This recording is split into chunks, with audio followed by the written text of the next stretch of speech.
Good afternoon, everyone. I would like to welcome you to the Krasno Global Event Series. It's a great pleasure to welcome our special guest today, former German Vice-Chancellor and Foreign Minister Sigmar Gabriel. Mr. Gabriel is one of Germany's most thoughtful and most well-known politicians. He joins us today from Germany, where it is round about 7:30 in the evening. We continue to live in tumultuous and highly uncertain times, and Sigmar Gabriel will enlighten us about some of the most pressing challenges we have to deal with today. We will talk about transatlantic relations, climate change, the difficult relations with Russia and China, and of course, about the German election results and who will succeed Angela Merkel. I'm Klaus Larres. I'm the Richard M. Krasno Distinguished Professor of History and International Affairs here at the University of North Carolina at Chapel Hill. As you know, the Krasno event series at UNC always deals with issues of global concern. Today, I will ask Sigmar Gabriel a number of questions dealing with different topics, though at the beginning, he will introduce us to the most pressing topics today by talking about it and giving a brief talk. As always, please submit your questions by using the Q&A function at the bottom of your Zoom screen. Our excellent two Krasno assistants, today Roxana Puig and Sam Timmons, will select the questions and read them out aloud. Ladies and gentlemen, it's a great pleasure to welcome you today to our Krasno event at UNC with the Honorable Sigmar Gabriel. Let me just briefly introduce Sigmar Gabriel to you. Mr. Gabriel studied politics and sociology at the University of Göttingen, and initially he wanted to become a high school teacher, I believe. Instead, he joined the Social Democratic Party. The SPD is Germany's oldest party, established in May 1863, and the SPD is still going strong as it has just won the German elections. Let me just mention some of Sigmar Gabriel's most important positions. From 1999 to 2003, Mr. Gabriel was Prime Minister of Lower Saxony. From 2005 to 2009, he was Minister of the Environment, Nature Conservation and Nuclear Safety in Angela Merkel's first government. This was the first recent grand coalition between the Christian Democrats and the Social Democrats. In 2009, Sigmar Gabriel was elected leader of the SPD and thus became leader of the opposition between 2009 and 2013, when the SPD was out of government. He remained SPD leader until 2017. In 2013, when the CDU and the SPD formed yet another grand coalition, Sigmar became Vice-Chancellor and Economics Minister. And during this time, he not least dealt with Germany's energy overhaul and the move away from coal and nuclear power to renewable energy sources. In January 2017, Mr. Gabriel became German Foreign Minister. He also remained Vice-Chancellor.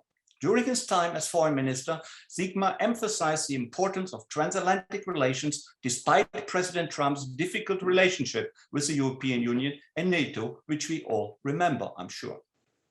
Sigmar Gabriel became an internationally highly regarded foreign minister. As both economics minister and foreign minister, he also became well known for speaking his mind and for being quite outspoken, not least regarding relations with both China and Russia. And I'm sure we will also today hear some very outspoken words about the world situation. Since leaving the foreign ministry in 2018, Sigmar Gabriel has become chairman of the Atlantik-Brücke. This is a non-profit association established in 1952 to promote German-American understanding and transatlantic relations. Sigmar Gabriel, it's a tremendous pleasure to welcome you here to the Krasno event series. Thanks for finding the time to join us. And you told me that you would like to introduce us to global affairs by means of a little talk. Professor Larres, ladies and gentlemen, thank you very much for inviting me to this conference call. And if you listen carefully what Professor Larres said, you will have recognized that I'm an old guy and I'm out of politics, and my, I would say, biggest responsibility today is to be father of 3 daughters. So that's maybe more challenging than being foreign minister in Germany. But again, thanks a lot for inviting me. And as far as I understood, I should start with the German federal elections 2 weeks ago, where this is one of the reasons for this conference call. To be honest, I admit that in the last few months, I was surprised by the great interest in the German elections. Apparently, after 16 years of continuous government under Chancellor Angela Merkel, many foreign observers in Germany are asking themselves whether Germany will now change significantly. The general answer to this question is no.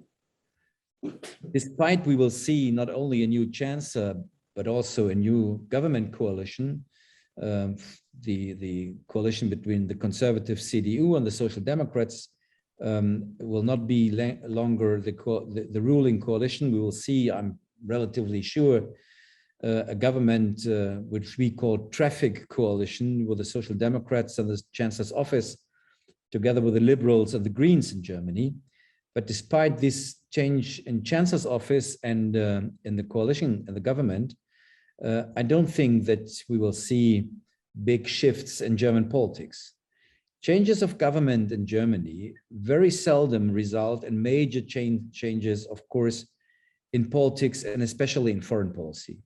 Most of the time, a change of government brings with it, or the changes governments bring with them, were only the result of an already changed social mood in the country or a completely changed landscape in terms of foreign policy.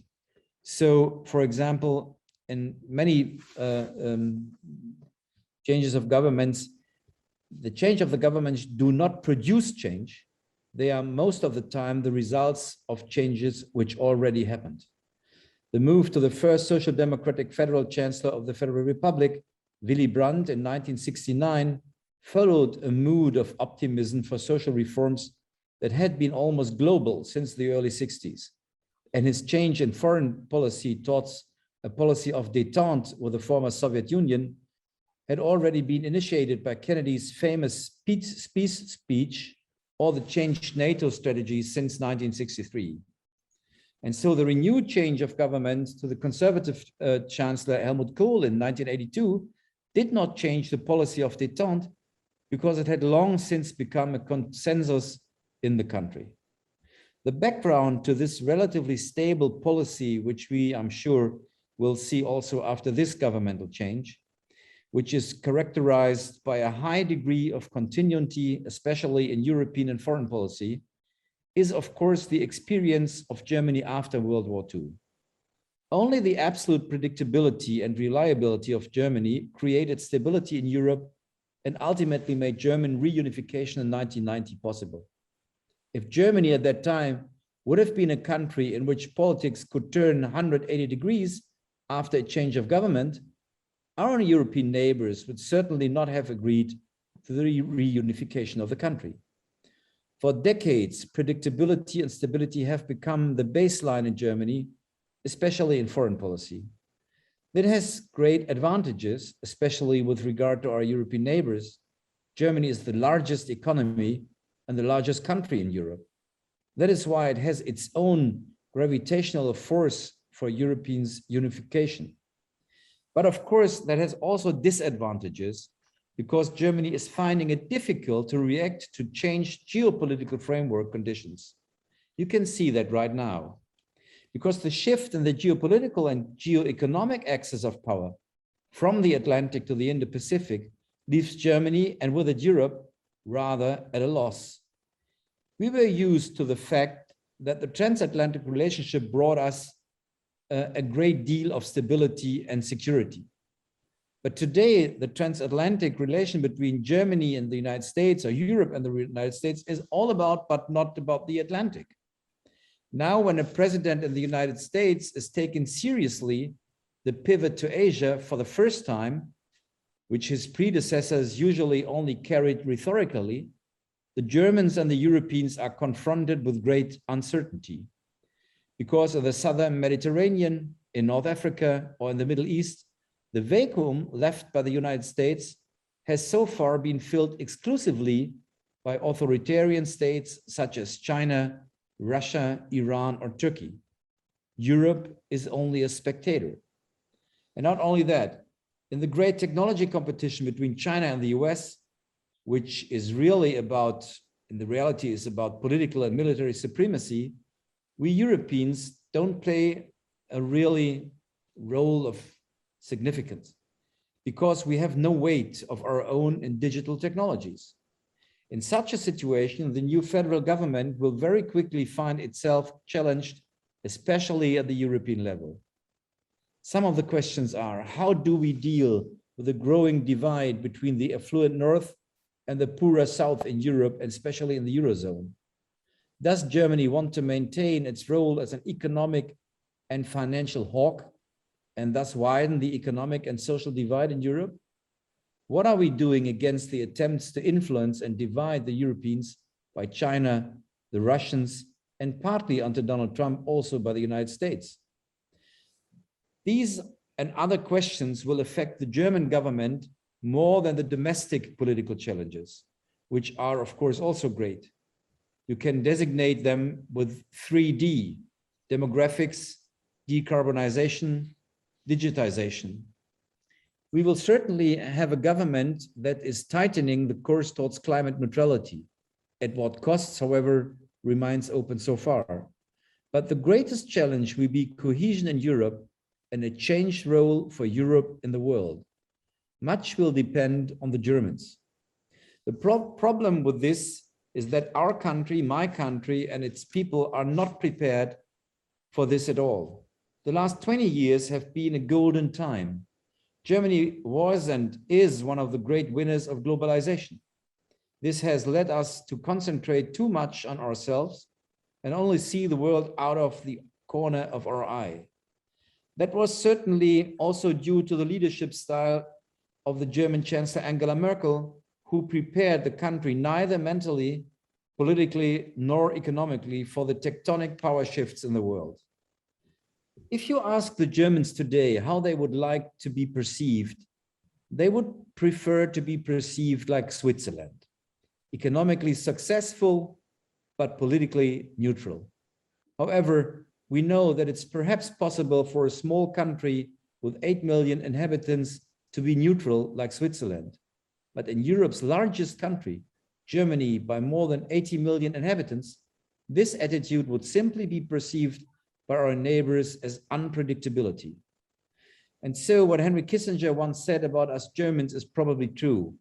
Germans have it hard, too big for Europe and too small for the world. Maybe I should stop here with my little introduction into German political psychology, and we can come to your Q&A part of our conference call. Thanks for your attention. Thank you very much indeed, Mr. Gabriel. Let me ask you a few questions before we open it up to Q&A from the audience. What was the biggest surprise to you regarding the recent elections? And do you think that that modernization and that getting used to the world, which you said is necessary for Germany, will that happen under a new government? My biggest surprise was that, I mean, I'm following federal politics since more than 40 years. And my biggest surprise was this was the first general election in Germany without politics. We haven't seen any political debate about substance, about what's happening in the world. What will this have? What kinds of consequences will this have for Europe? And what does this mean for Germany? Nobody discussed, even not the journalists asked about international politics.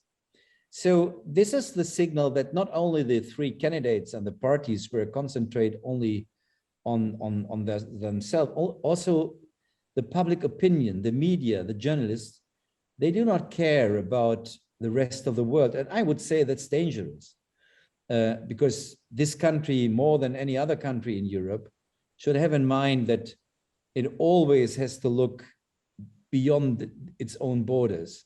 And Europe will not develop and get a higher weight in international politics if Germany is not interested in European development.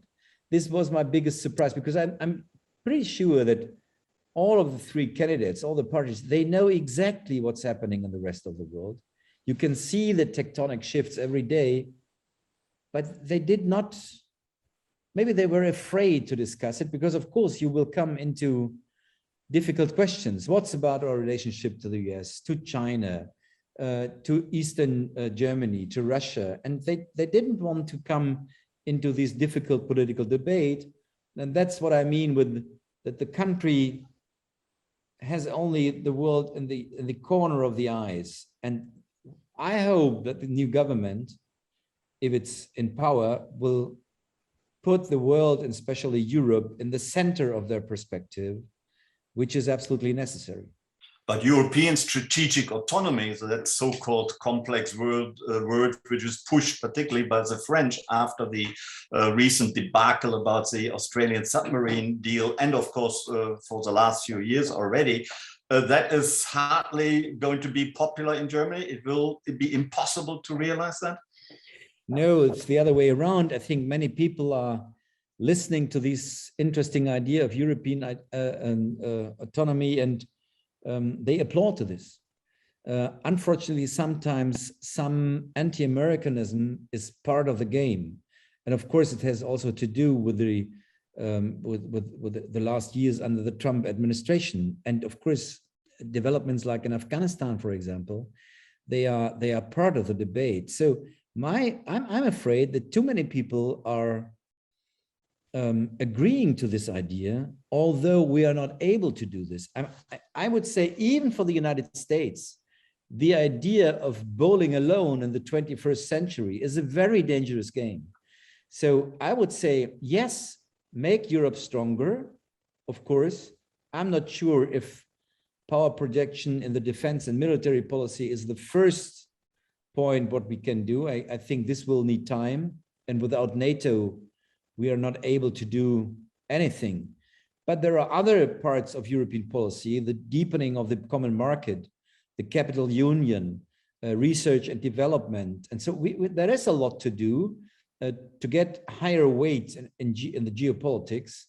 But the idea of, if you would say Europe should be sovereign, I would more agree than to the idea Europe should be or should go in the direction of autonomy.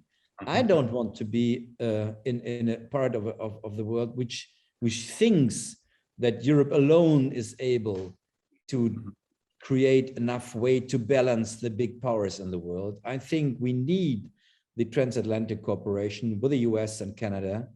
And I hope that German politics will help to bring it in a better balance.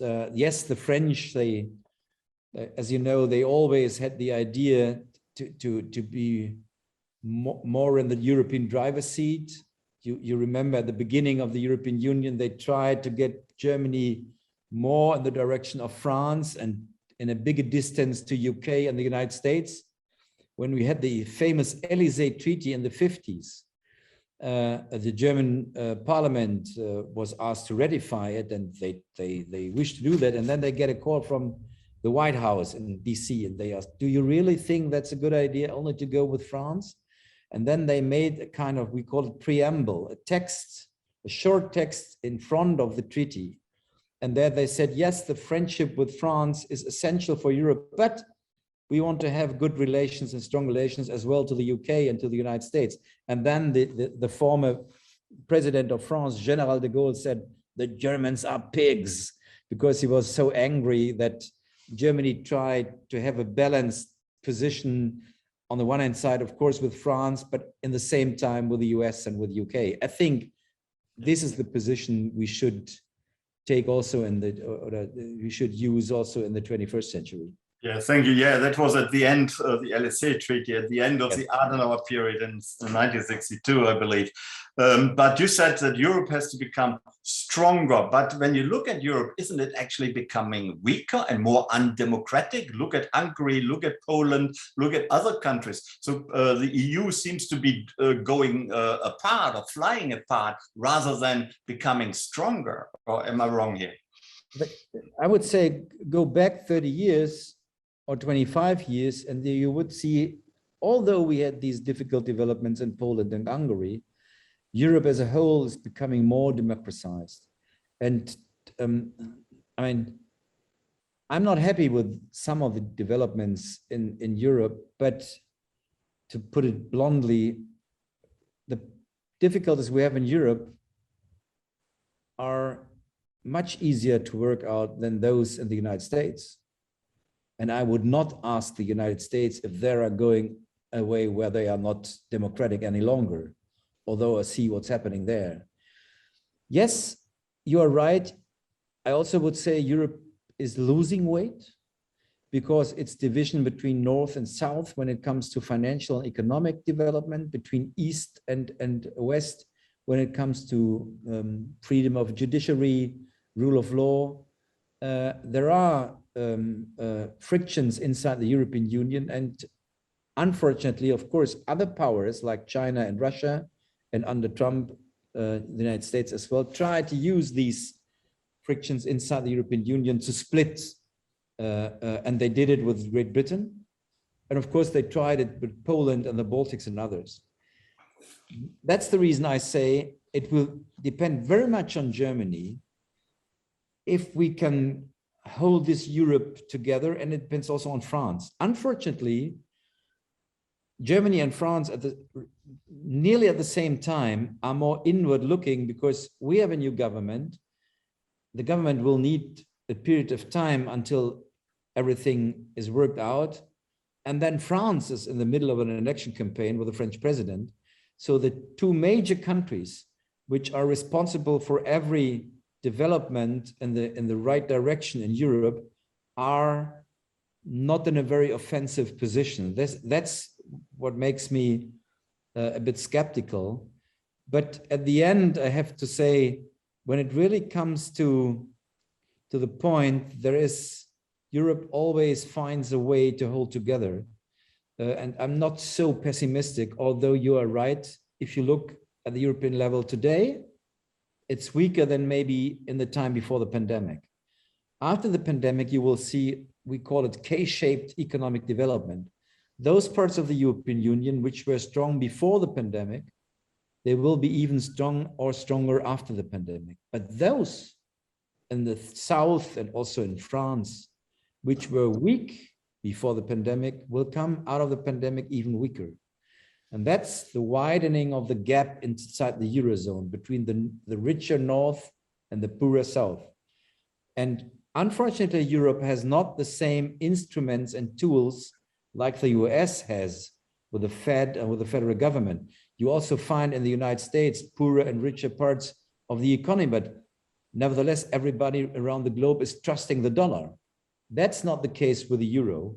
So there is the real challenge for the next governments, especially the Germans, how to stop the widening of the gap and to secure the Eurozone and the euro.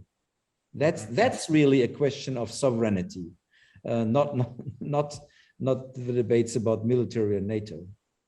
Thank you.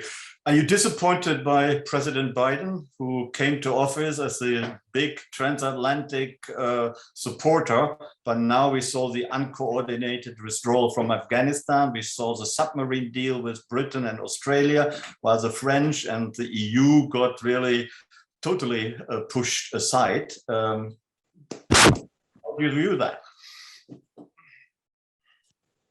I would not say disappointed, but I was surprised because this is the first United States president since, I don't know, more than 100 years, which is really experienced in foreign policy.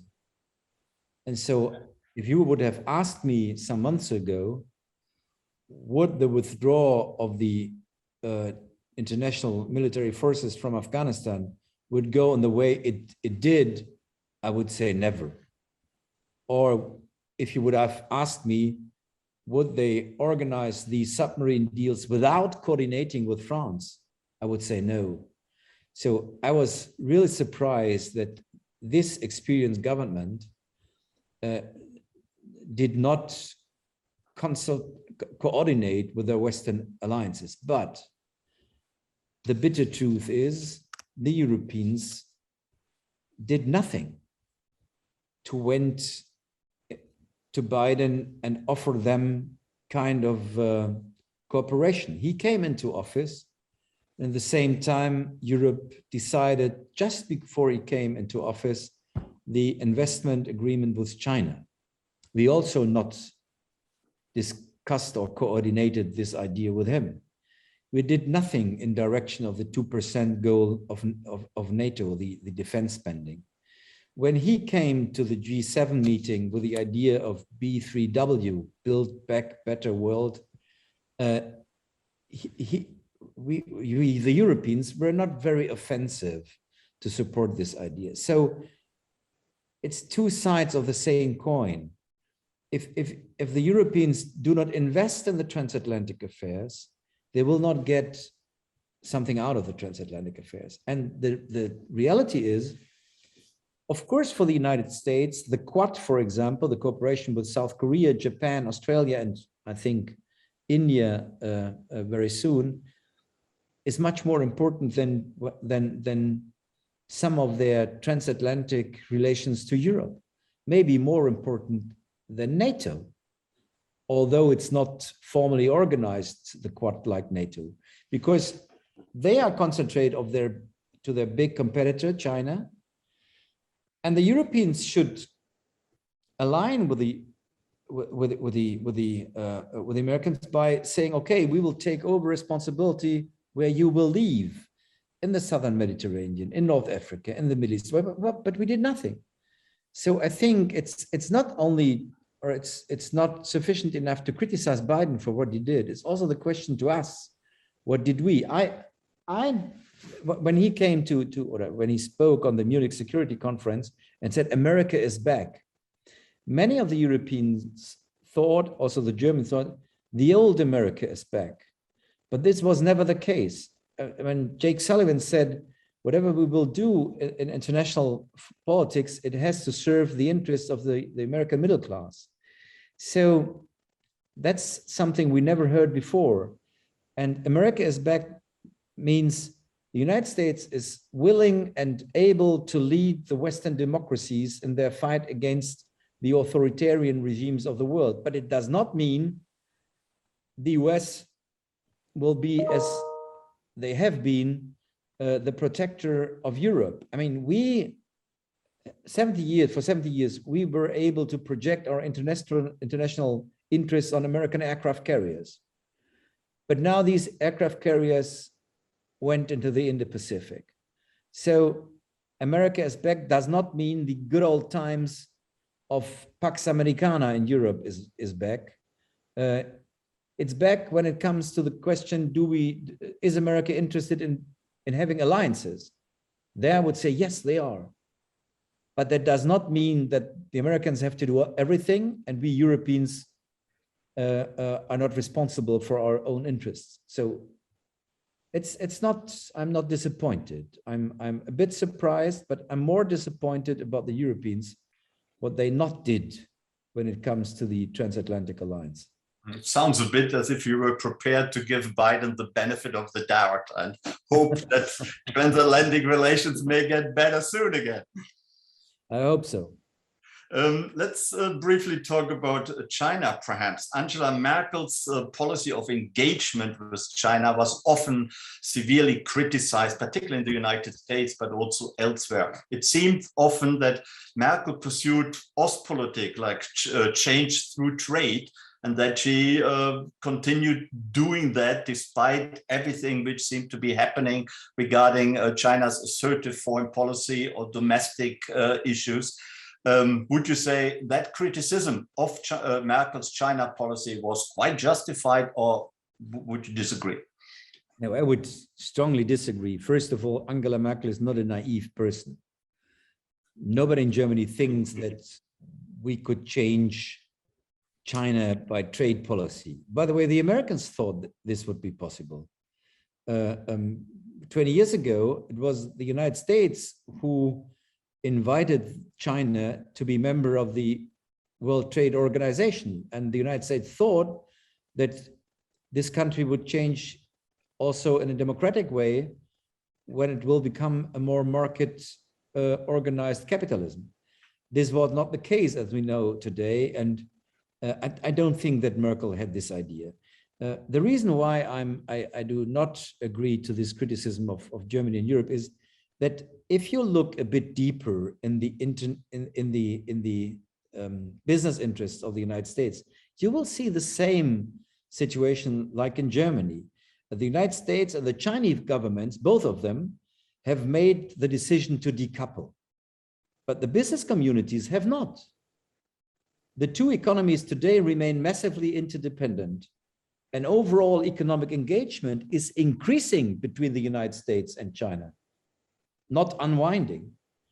And you can see it in the example of Australia, where we just discussed the submarine deal. When it comes to security policy and to human rights, Australia and China is in a tough confrontation, much tougher than we are. But when it comes to the economics, Australia joined the free trade agreement with China, like Japan and South Korea did. So what you can see is that not only Europe, also strong allies of the United States and the United States itself, they had also economic interests like Europe and Germany has. By the way, if you look to big challenges like the climate issue, how will you convince China to be supportive in the international climate arena as long as you have the idea to decouple and to have a tough confrontation in the field of economics? I mean, John Kerry just was in China, and the official answer of the Chinese government was, go home. As long as you're in a trade war with us, we will not cooperate in China in climate issues. Personally, I think behind the curtain, we will see much more steps in the direction of cooperation than in the public. I mean, first, China, after the visit of Kerry, China announced at the General Assembly that they will not support coal-fired power plants outside of China any longer in the One Silk and Road initiative. The Americans released the chief financial officer of Huawei from prison, where they were she was in Vancouver, because the FBI said that Huawei was not in line with the Iran sanctions. And on the other hand, two Canadian diplomats were released from prison in China. So there are some signals, not big lighthouses, but some signals that you can see that, of course, the United States is also very realistic. I would say we will develop in a balance between three areas. There's the area of hard security policy, and there is a confrontational situation between the Western democracies, the US and China, when it comes to Taiwan, when it comes to the freedom of navigation in the South China Sea, when it comes to human rights. And then there is the area of economics. There I will say we will see tough competition, but nor China, neither the US has the interest that's their counterpart will come in big economic difficulties, because the global economy is so dependent on China and the US that whoever would go down on its knees, you will see it around the globe as economic disaster. So competition, but not with the interest of regime change, for example. And then at the third area, where you need cooperation when it comes to pandemic, to climate change, but also to the proliferation of nuclear weapons, there you also need cooperation with China. So I think we are on the way of balancing these three areas of confrontation, competition, and cooperation. And I think the American government is clever enough to see that only asking for decoupling and for confrontation will not solve the world's challenges. That makes a lot of sense, but when we look into the South China Sea, particularly Taiwan, problems seem to be escalating. Over the last few days, there were 50 Chinese fighter planes who came very close to Taiwan, which, you know, is worrying, because even accidents, unintentional accidents could happen. So what is the future of the relationship with that problem kind of escalating beyond all these areas you have just mentioned? And also, I wonder, what is the role of Germany and the EU? Are they the balancer between the two superpowers, or try to mediate, or do they just sit by the sidelines and let the two get on with it? No, of course, I would hope that that Europe will try to intervene. Of course, in all security and human rights issues, we are completely on the side of the US. We do not have equidistance to China and the US. We are a democracy. For us, China is a kind of frenemy. Enemy when it comes to political or social issues, but also a partner and for cooperation in the field of economics. And that's not so different to Australia, Japan, South Korea, and even the US. So these position in the middle, it's not only a European position. I think others have the same. Second, yes, if you one of the public intellectuals we should carefully listen is the former Prime Minister of Australia, Kevin Rudd. He is an excellent expert on China, and he said what you just said 2 minutes ago. He said, look, maybe they will not go into in a military conflict which is planned and organized, but by accident. It's possible that you will see military escalations by accident, and what they will need, China and the US, is a kind of framework which we had in Europe during the Cold War. You might know that here we had a very differentiated framework, that NATO and the Soviet Union would never come into conflict, although both of them were flying wing to wing on the Baltic Sea, for example, or on the German border. The Soviets on the East German side, and the Brits, the Americans, and the French on our side. So a framework where both sides organizing something where nobody could have a misunderstanding about the actions of the counterpart. That's something necessary. By the way, I don't think that it's a Cold War 2.0, like many people say, because during the first Cold War, yes, we had a military confrontation, but in economics, technology, innovation, the West were absolutely stronger than the Soviets. We were not dependent on them. We got a little oil and little gas, that nothing more. Like Helmut Schmidt said, the former Soviet Union, and like Russia today, it was Obervolta with nuclear weapons. So a military giant, but very small economic legs. That's different to China today. They are on the same eye level in many fields of the economy and the technology. So it's not comparable with the first Cold War. It's much more difficult. And that's the reason we are trying to manage through. But again, I don't think that the German and the European position is so different to those from many other countries. It's a 1.4 billion citizens country. And in a way, it's quite normal that they want to have more influence in the world than they had in the 20th century when there was a developing country. So, really? So it's a rising country. And in a way, the West and the US, in comparison with China, is a declining part of the world. And we are searching for a new balance, but I'm sure we can find it. But is Germany's economy not dangerously exposed to the Chinese market, particularly the car industry, for example, and many other countries in Europe as well, but in particular Germany? Is that not unhealthy, or is that okay? No, I mean, it is like it is. I mean, will you go to Volkswagen and say, please go bankrupt and kill the car industry in China? That's not the way it is.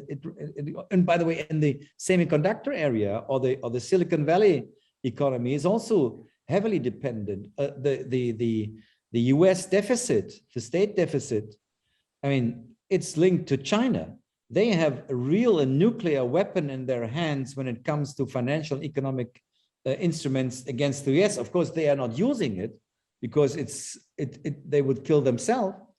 But that's the same in Germany, only in the field, yes, they are right, especially in the field of car making, in the automotive industry.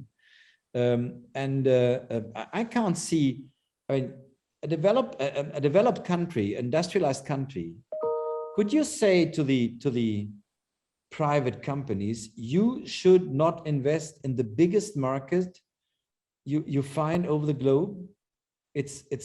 I don't think that decoupling really is an issue. We will see parts of decoupling, especially in the digital sphere.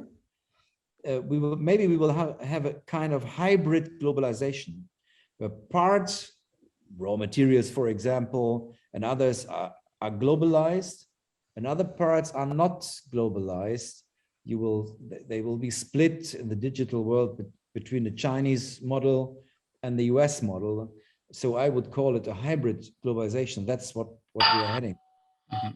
Thank you. Before opening it up to Q&A, let me ask you about Russia. Of course, Russia is also a particular problem for Germany, being such a neighboring country almost. And Nord Stream 2 went through, despite much opposition from the United States within the European Union.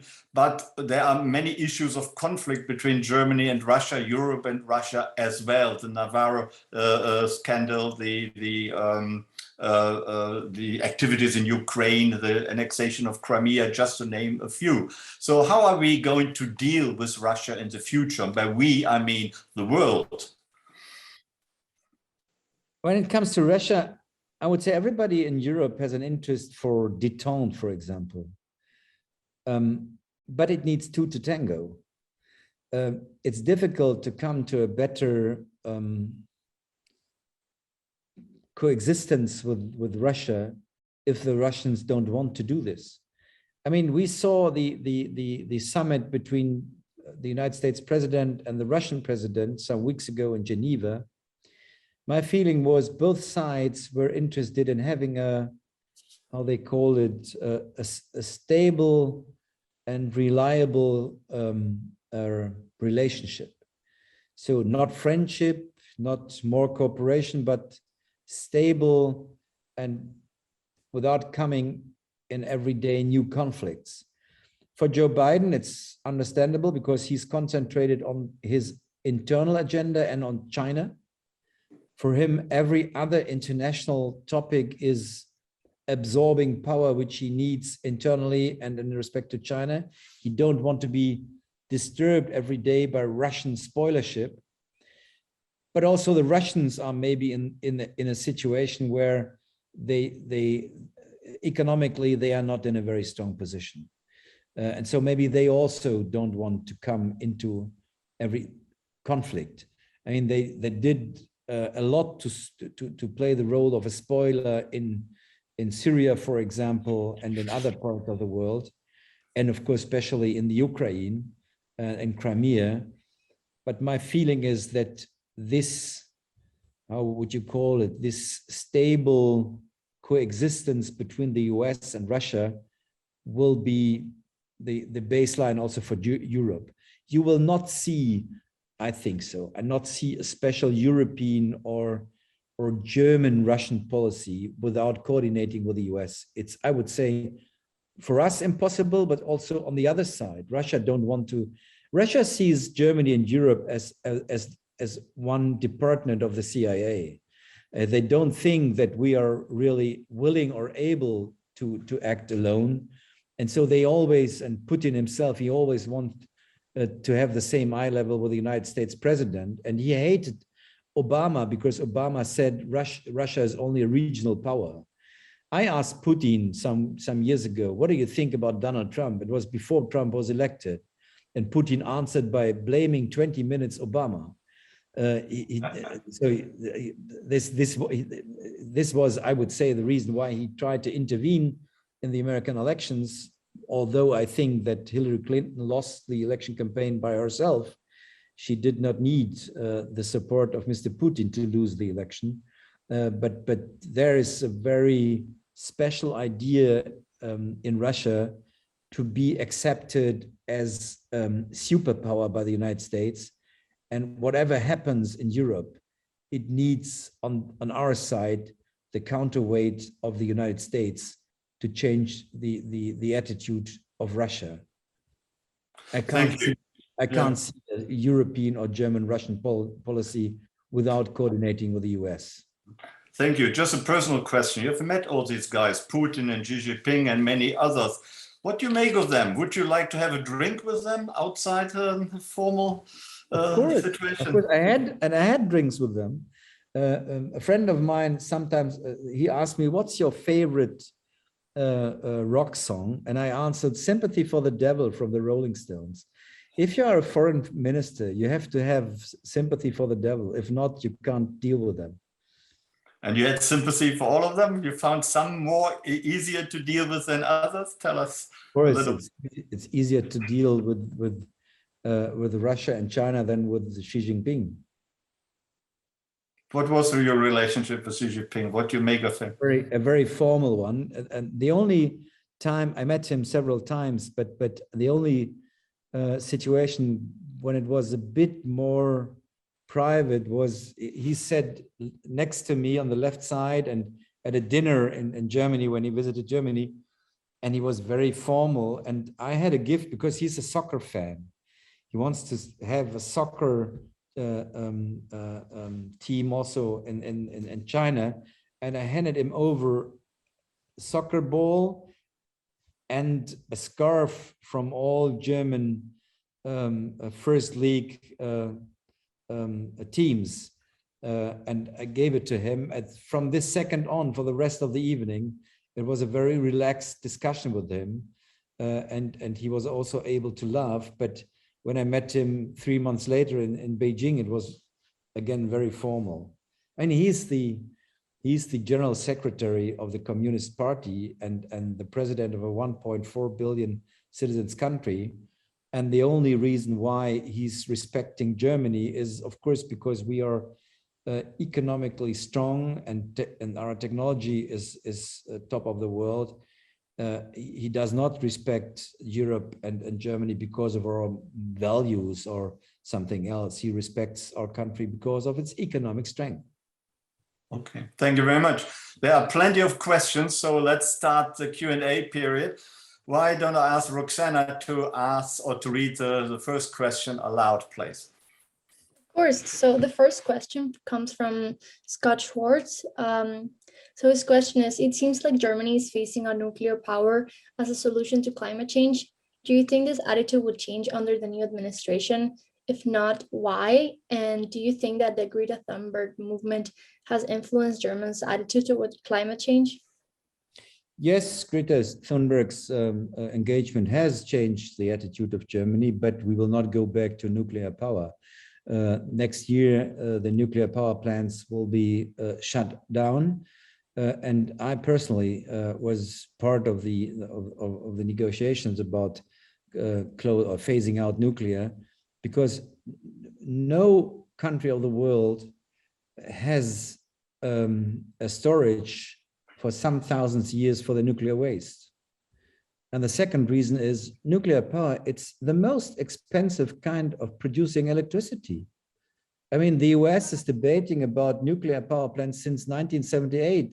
There was not built a single nuclear power plant because it's only possible in countries where the state is willing to subsidize this kind of electricity production. Why we should do so if we have alternatives without producing tons of radioactive waste, which we have to storage under the earth for thousands of years.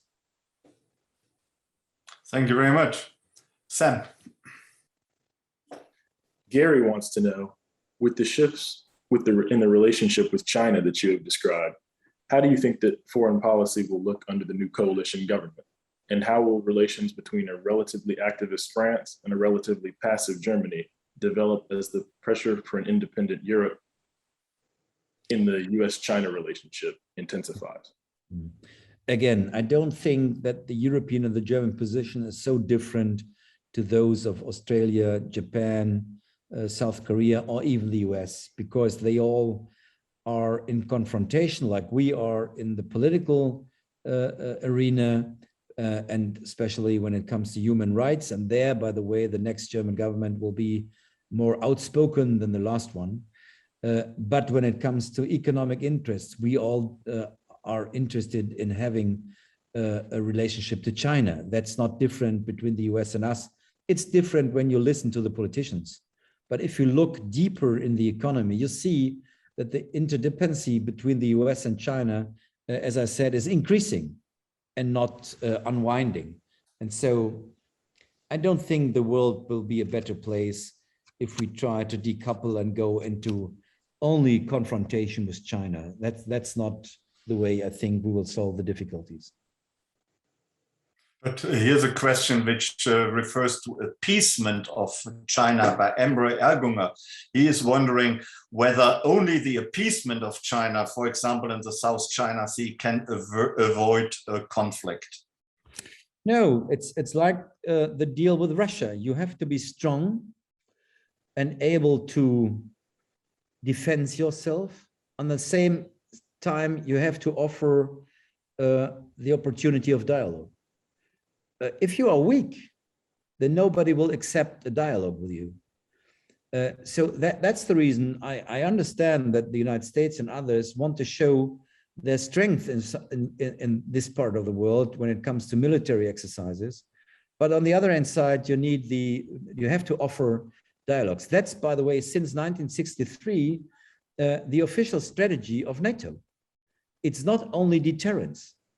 It's always also détente. So I think that's the same way. The only thing I would say where the Americans should be careful is if they would accept Taiwan as an independent state, I think then it's over the red line and China will try to intervene also military. So as long as it is like it was like 1949 or so, or at the beginning of the 50s, so that we accept the idea of one China. By the way, Taiwan at that time also accepted one China. They said that they are representing the one China. As long as we hold it in this balance, I think we can manage the military confrontation in the region. But if the US would accept Taiwan as an own state, independent from mainland China, then I'm not sure what will happen. There are some voices in the American military recently who told us that they fear that China may actually take over Taiwan and invade Taiwan within often the next 2 to 3 years. You don't believe in that? As far as I know, is that indeed inside the Communist Party of China, there's an ongoing debate whether they should do this or not to do this. Parts of the Communist Party are on the opinion that the US will never intervene because the US knows that they could not win a war against China. And they say the US only will intervene in military conflicts if they think that they could win the war. And the other side says, no, that's a misconception. In case of a military intervention in China, the US will intervene military, because if not, they will lose every credibility in the rest of the world. I don't think that the Chinese are really interested in going into a war about Taiwan, as long as on the official side, everybody accepts the one China policy. I mean, China has its own problems. We always think that China will have a kind of a way which has no end in the direction of growing and getting stronger. First of all, China will become old before China becomes rich and strong because of their one-child policy. It's not by accident that all their plans are today, they all ending in 2030, because they know from that time on, they have to invest heavily internally in China to prevent social uprisings because of the social conflict inside China. A leadership which has in front a difficult situation in its own country, I don't think that they will spend a lot of money going into war 5 years ahead. I don't think so. Mm-hmm. Thank you. Roxana. Oh, sorry. There's a question from Stuart Kaplan is, how can China back down from its rhetoric with regards to Taiwan without losing face at home, its credibility? I mean, as a former Minister for Foreign Affairs, I would say not to escalate from our side, to try to get back channels to the Chinese government, not on an official, but what's diplomacy? Diplomacy is to prevent violent actions between states or parts of states and to find solutions at the beginning behind the curtain, to negotiate even with, as I said, the devils in the world. Well, I would not say that China is a devil. My personal position is we do not have a very intensive look to China. Of course, it's a dictatorship and they are violating human rights. On the other hand side, this country brought 800 million people out of bitter poverty. So you have to do both, to respect what China did during the last 30 years. By the way, through the liberal order of the world economy, which was organized by the United States. On the other hand, you have to show them that we are not willing to accept the violation of human rights and the violation of international law in the South China Sea. But you need diplomatic channels, and it's not possible to do it always through a microphone on the marketplace. You will not change China's policy by confronting them every day in every headline of your newspaper. Thank you, Sam. But that's of course the answer of a former diplomat. Maybe younger people will see it differently. Mm-hmm. Sam, do you have another question? Yes, you've spoken at length about NATO. One of the authoritarian states you mentioned earlier, Turkey, is a NATO member. How do you think that this will impact the alliance? Turkey, and by the way, also Greece, were military dictatorships in the 70s and the 80s. We never brought them out of NATO. Why? Of course, because we don't want to push them in the direction of the former Soviet Union or today of Russia. And what would happen if you would throw Turkey out of NATO? What would be the next step? The next step of Turkey would be to organize that their military would get nuclear weapons. That's the next step of Turkey. Only the membership in NATO prevents us to have the next nuclear weaponized state on our east border of Europe. It would not help anybody. It would not change Turkey. It would bring a big danger to Europe. And I think Turkey is not Mr. Erdogan. Turkey is a much more differentiated country. And personally, I think Erdogan is not any longer on the top of his political career. It's the sunset of his presidency. I don't know how long he will be in the president's palace, but Turkey is not a country where we should give up any hope. But even if he would be in power longer, as I think he will be, it would be a crazy idea to throw them out of NATO, because the next step would be they would go nuclear with nuclear weapons. Can you see Turkey still becoming a member of the EU in years to come? No. Why not? No. First of all, because they don't want to become member, because Mr. Erdogan is doing everything not to come closer to European Union. What he did during the last 3, 4, or 5 years is the opposite way than the way towards Europe. But the other answer is Europe would not be able to get a member with nearly 80, 90, 100 million citizens. I mean, we have our difficulties with 27 member states. Without reforming the structures of the European Union, it's impossible to enlarge the union.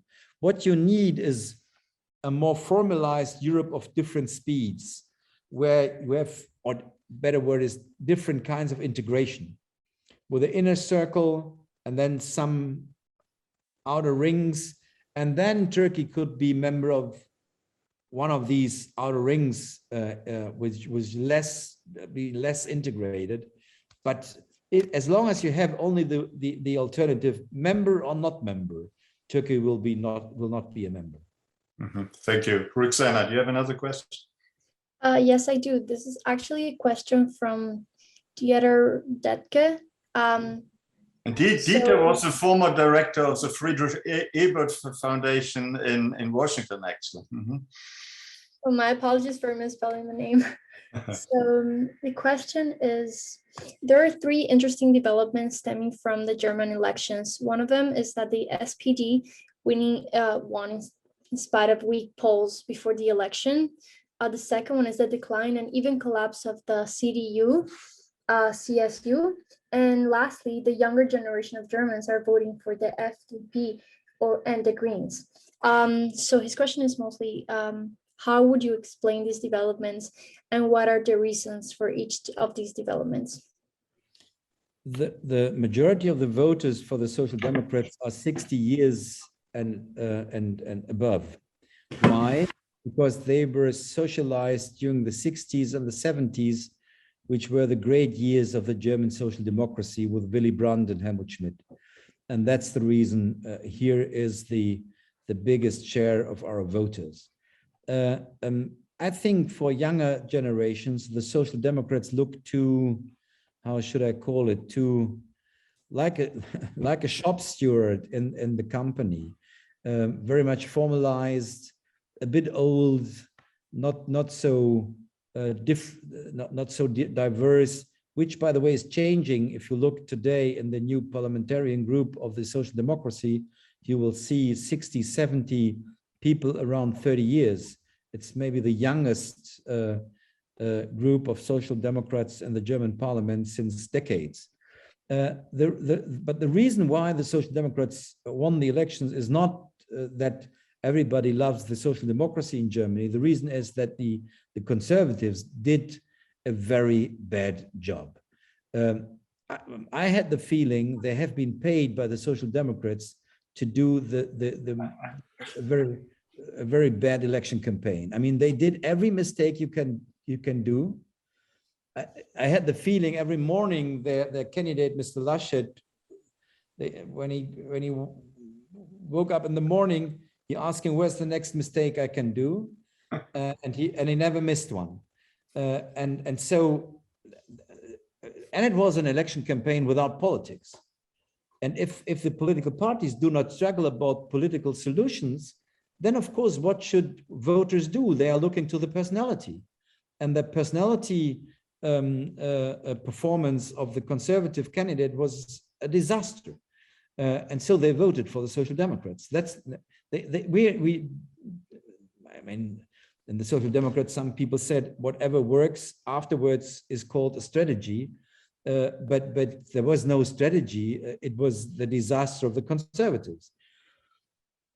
What's happening in Germany, and that's maybe more interesting, is that for the first time, you will not see a dominating party in the parliament.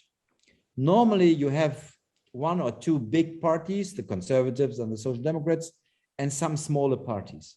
Now, for the first time, you have three parties around 20%, some a bit above, some a bit below, and two parties above 10% and some smaller. But it's the situation where without a dominant party where normally would go into Chancellor's office. So that shows us that the new parliament is for the first time a real mirror of the development in our society, because the society is much more individualized. And in our system, which is very much different to the US, in the US, you have to decide between two parties because there's no other party who could win the presidential elections. But in Germany, this individualized society is able to vote for even smaller parties if they feel that their individual interests are represented in a small party. In previous years, the bigger parties were able to combine the whole society inside the own party. That's not the case any longer. The society is too much individualized, and parties could join them all in two big parties. So I think we will see a longer period with 3, maybe 4 parties in the government, which is usually sometimes minority governments, which is usually in the north of Europe and also the south, but it was never the case in Germany. That's the new situation, but it's the new normal, I would say. And say something about Olaf Scholz. Do you think he will make a good chancellor? Yes, he's a perfect organizer of power. Nothing what he can better than this, and he is a real architect of power and coalitions. I think he. I don't know if he has a personal and new idea or vision or approach, for example, for Europe. I don't know, because I never saw him fighting for a political idea where he was in danger to lose the fight. He was always on the side of the winners, which for me, I was sometimes on the side of the losers. That's the reason why I'm retiring and he's chancellor, or he will become chancellor. But I think, yes, of course, he will do a good job in these difficult coalitions. And will it be Merkel #2, as some people have accused him that he wants to inherit Merkel's policies?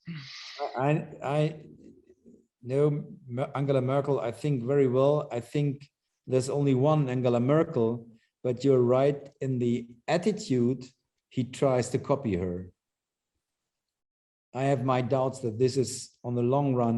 Maybe it's the right approach to win the elections, but maybe not the right approach to lead the country through very difficult times. Mm-hmm. And perhaps a word of advice for your own party, if it is true what you say, that I advised my party as party leader for 8 years. Now I don't want to advise them any longer. If I would be the party leader, the last thing I would listen to is the advice of a former party leader. So I respect it totally. Okay, fair enough. Unfortunately, and I won't ask you to advise the CDU. That will be even more difficult, I guess. Well, my answer would be brave and switch to the next generation. Don't hand it over only to the same generation of Mr. Laschet, who was the candidate, and now to his party enemies. Hand over the power to the next generation. So it shouldn't be Mr. Söder. No, Söder, if Mr. Söder had the idea to become the candidate for the chancellorship in 4 years, he did everything to destroy this chance. He will remember it as one of the reasons why Mr. Laschet had lost the elections, because he always argued in the public against him. It was not a kind of, they called themselves sister parties.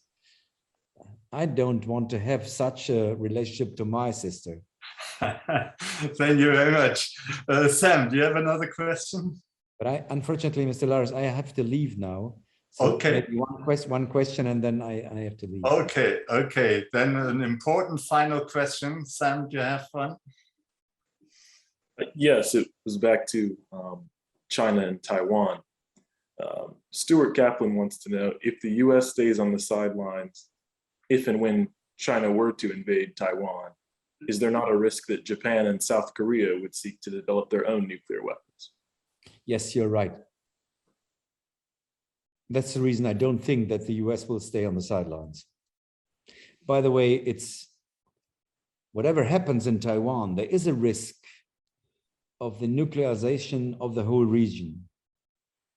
I mean, the Australians said that, yes, they want to have nuclear-powered submarines, but they don't want to be part of the nuclear cycle. So these submarines are produced in UK, not in Australia. but other countries maybe have a different opinion. And that's really, that's by the way, the reason why China is against the nuclearization of North Korea. They are not happy with the young dictator there because they see that at the end, it could be the case that all the countries around, starting in South Korea, but then Philippines, Japan, and others would try also to go nuclear. And then China would be surrounded by nuclear weaponized states. So that's not the interest of China, but the young dictator, I don't know if he's really young, but he looks so. The young dictator does not listen to China very carefully. Thank you. SIGMAR Gabriel, let me thank you very much for your insights. Perhaps before you go and leave us, let me ask you, do you intend to return to active politics yourself? No, you can, I can ask my wife, she's around the corner. You can ask her and you will see that she will kill you because of this question. No, this time in my life is over. I'm 62 and I have 3 young daughters and I don't want to be divorced. Joe Biden is 78 and he's American president. Maybe his wife has a different opinion. My wife would kill me. Right. Thank you very much indeed for making an appearance at the Krasno event series. Thank you for your insights and hopefully please keep in touch and come again. My pleasure. All the best. Bye-bye. Bye-bye. Thank you everyone for listening. Thank you for joining us tonight. Our next Krasno series event will be on October 28, when we will discuss China again and its relations with Europe and the United States. We will focus on economic and trade relations between China, the US, and Europe. And we will have some economists and some people from the car industry, from the steel industry. So some really hands-on people who have day-to-day experience what it is like to trade with China, but also, of course, what it is like to trade with the United States and Europe. So that is on the 28th of October, and that will be at our normal time at 5:30 p.m. For tonight or for today, thank you very much for coming on today and listening to us. And I hope you had a good time. I certainly enjoyed our session with SIGMAR Gabriel a lot. I thought he had very good insights for us. And thank you again and good day. Bye-bye.